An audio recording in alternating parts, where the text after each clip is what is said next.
Le nombre des membres du bureau de la commission centrale de la CEI passe désormais de 6 à 9, même si l'effectif complet lui reste de 17 membres. Un président, 4 vice-présidents, un secrétaire et 3 secrétaires adjoints. Les députés ont adopté ce mercredi le projet de loi modificatif. Avant, ils se sont intéressés à 8 autres projets de loi à ratifier par le président de la République. Compte rendu. 8, c'est le nombre de projets de loi qui étaient ce mercredi sur la table des députés. Ce sont des traités, conventions et protocoles internationaux, tous relatifs à l'aviation et à la sécurité aéronautique pour l'ouverture sur le monde de la Côte d'Ivoire.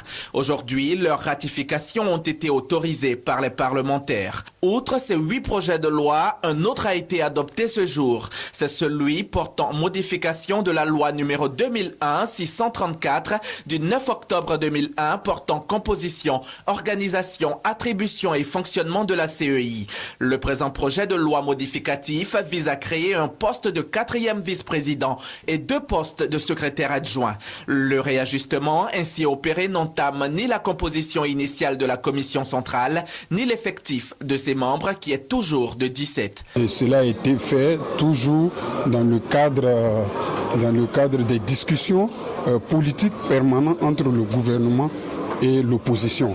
Et nous, en tant que représentants du peuple, il était bon que nous nous inscrivions dans cette optique-là, c'est-à-dire dans le sens de la paix.